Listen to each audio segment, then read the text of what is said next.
사랑하는 신혼가족 여러분, 평안하셨습니까?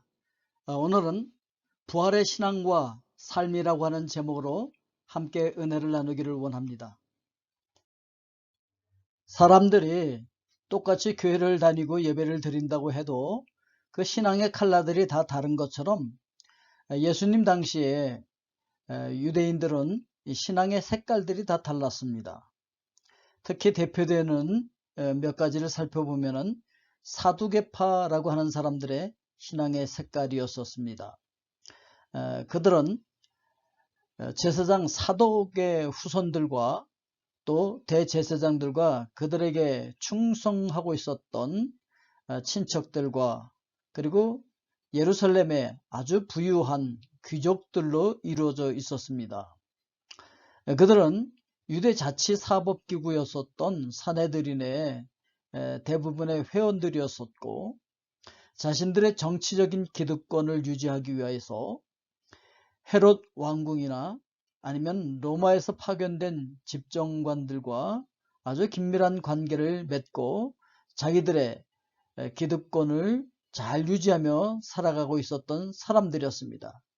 그런데 이 사람들은 부활이 없다, 그리고 천사도 없다, 그러니까 영도 없다라고 주장하는 사람들이었었습니다. 그렇기 때문에 내세가 없기 때문에 현세가 최고다. 그러니까 이 세상에 살아있을 때 우리가 누려야 할 것을 다 누려야 된다라고 생각하는 사람들이었습니다. 그렇기 때문에 이 사람들의 신앙생활의 목적은 이 세상에서 출세하고 성공하고 잘 사는 것이었었습니다. 그런가 하면은 바리새파라고 하는 사람들이 있었는데, 이스라엘이 헬라와 로마 문화가 융합되어진 그 이방 문화의 영향을 받고 있는 모습을 보면서 어떻게 하면은 이스라엘의 고유의 전통과 문화와 그리고 이스라엘의 고유 신앙인 여호와 신앙을 잘 지킬 수 있을까 해서 율법을 철저하게 가르치고 이걸 지키려고 노력했던 사람들이었었죠. 그래서 경건한 지도자들이 참 많았고, 그리고 존경받는 지도자들이 많았습니다. 율법을 지키려고 노력하기 위해서 굉장히 세분화를 시켰었는데 613개 정도의 그 율법을 가지고 정확하게 지키기 위한 그 열정이 참 대단했습니다. 11조를 철저히 하고 일주일에 2번씩 금식도 하고 형식적인 순결을 굉장히 중요시하면서, 그러다 보니까 본래 목적에서 벗어나서 위선에 빠지게 되어서 예수님께 책망을 듣게 되어지죠. 그런가 하면은 SNF파라고 하는 사람들의 신앙생활입니다. 그들은 이 바리새인들이 율법에 대해서 그렇게 철저하게 지켜야 한다고 하면서도 그렇게 지키지 못하고 외식하는 모습을 보면서 그것을 비판하면서 광야로 나가서 은둔 생활을 하면서 세상 문화 속에 섞여 살면서 하나님의 율법을 철저히 지키는 건 불가능하다, 이렇게 생각하고 세상으로부터 도피하여서 살아갔던 사람들이었었죠. 학자들에 의하면은 요한도 바로 이 SNF파에 속한, 그래서 광야에서 살았던 사람이라고 이야기하고 있습니다.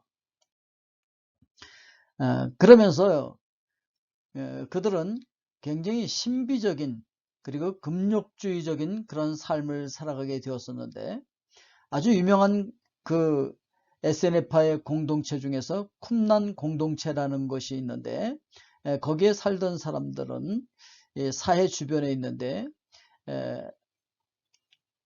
공동으로 모여서 재산을 공유하고 예배와 독서와 그리고 성경을 필사하는 것, 그 사본을 많이 남겼죠.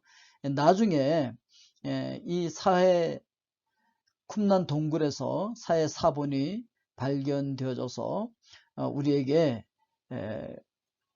그동안 우리가 보아왔던 성경과 비교해서 봤을 때 이것이 정확하다는 것을 알려준 그 사본 중에 하나인 것이죠.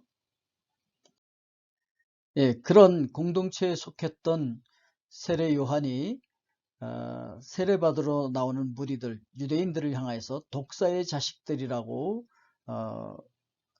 책망을 하는 모습을 찾아볼 수가 있죠. 그러면서 회개하라 라고 얘기하면서 좋은 열매를 맺지 아니하면 찍혀서 불에 던져진다, 이렇게 책망하는 모습도 찾아볼 수가 있습니다. 그런데 우리가 생각해야 할 예수님의 십자가와 부활이 있습니다.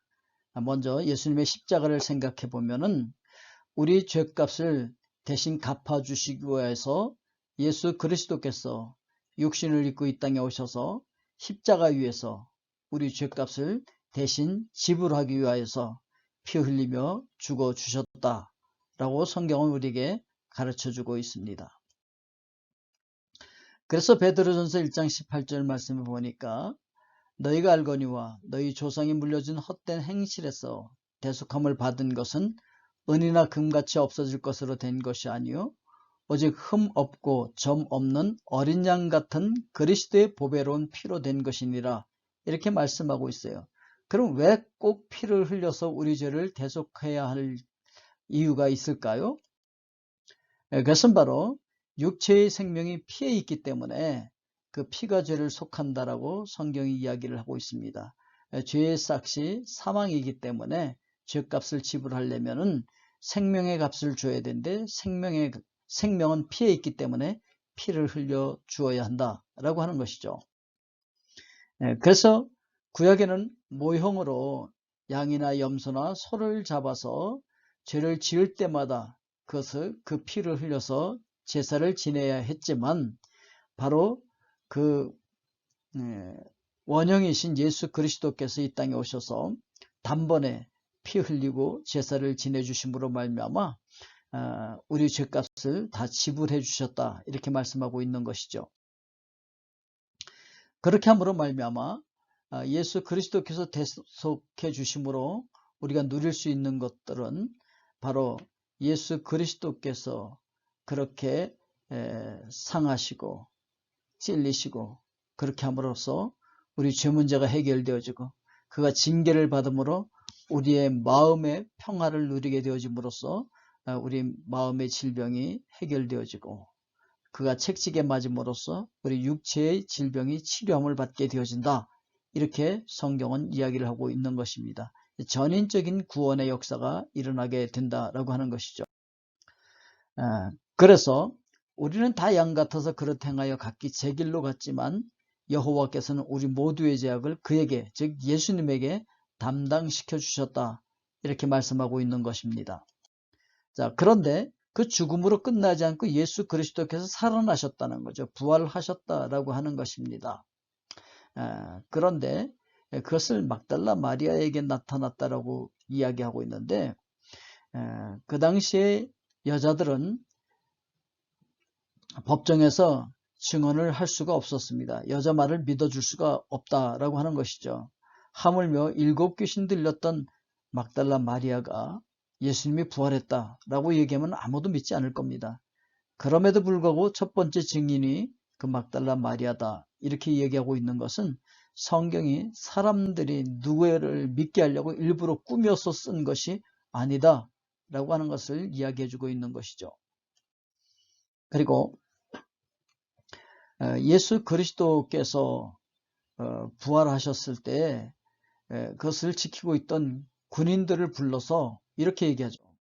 돈을 많이 주면서 누가 도둑질 해갔다 하라, 이렇게 시키게 되어져서 그런 소문이 돌았던 것이죠. 그러나 분명한 것은 예수 그리스도께서 누워있던 그 무덤이 비어있다라고 하는 것이죠. 왜냐하면 예수님이 살아나셨기 때문에 그런 것이죠. 1930년도에 나사렛에서 발견되어진 나사렛 비문이라고 하는 것이 있는데 거기에 보면은 이스라엘에서 돌무덤에 있는 시체를 훔쳐가면은 사형에 처하겠다라고 하는 로마 황제의 칙령이 기록되어 있는데 그것이 바로 예수 그리스도께서 죽으시고 부활하셨던 바로 그때의 비문이었던 것이죠. 더더군다나 예수님의 제자들이 예수님의 부활을 믿었기 때문에 그 복음을 증거하기 위해서 전 세계로 흩어져서 생명을 걸고 복음을 전합니다. 그걸 봐서도 예수 그리스도께서 부활하신 것이 확실하다라고 하는 것을 알 수가 있는 것이죠. 그런가 하면은 바울처럼 예수님을 대적하던 자들이 오히려 예수 그리스도를 만나고 나서 예수 그리스도의 부활을 증거하는 이런 것들을 봐도 분명히 예수 그리스도께서 부활하셨다라고 하는 것을 우리가 알 수가 있는 것이죠. 그래서 그리스도께서 다시 살아나신 일이 없으면은 우리의 믿음이 헛것이고 우리 여전히 죄인으로서 멸망당하게 될 것이다 라고 하는 것을 성경이 이야기하고 있는 것입니다. 그런데 예수 그리스도께서 죽은 자 가운데서 다시 살아나서 잠자는 자들의 첫 열매가 되셨다 이렇게 말씀하고 있습니다. 이제 그 예수 그리스도와 함께 우리가 하나가 되어야 된다라고 하는 것이죠. 그래서 예수 그리스도와 연합해서 우리의 옛사람이 죽고 그리고 예수 그리스도의 생명으로 부활하여서 이제 우리가 살아가는 것은 바로 부활하신 예수 그리스도의 생명을 우리가 보여줘야 하는 그런 사람들이 되었다라고 하는 것입니다. 예수 그리스도 안에서 예수님의 부활이 나의 부활이 되어야 한다라고 하는 것입니다. 자, 그러기 위해서는 내가 그리스도와 함께 십자가에 못 박혀서 죽어야 된다는 거죠. 우리의 옛사람, 우리의 죄된 모습이 다 죽고 이제 예수 그리스도의 그 생명이 우리 속에서 역사하게 함으로 말미암아 우리를 통해서 예수님의 모습을 세상 끝까지 그리고 모든 영역 속에서 보여줘야 할 책임이 우리에게 있다는 것이죠. 그런 의미에서 예수님의 십자가가 나의 십자가가 되어지고 예수님의 부활이 나의 부활이 되어야 한다라고 하는 것을 이야기하고 있는 것입니다. 우리 기도하겠습니다. 사랑의 아버지 하나님, 그렇습니다. 하나님께서 사랑하시는 우리 신혼가족 모두가 다 예수 그리스도와 함께 십자가에 못 박혀서 우리의 모든 죄된 모습들 옛사람들은 다 죽게 하여 주시고 예수 그리스도 안에서 새롭게 부활한 생명의 모습으로 성숙되어진 모습으로서 세상에 예수님의 사랑을 보여주고 증언할 수 있는 주의 귀한 백성들 되게 하여 주시옵소서. 우리 신혼기업과 그리고 속한 모든 직원들 살아계신 예수 그리스도 안에서 늘 행복한 삶을 살아갈 수 있도록 인도하여 주시옵소서. 예수 그리스도 이름으로 기도하옵나이다. 아멘.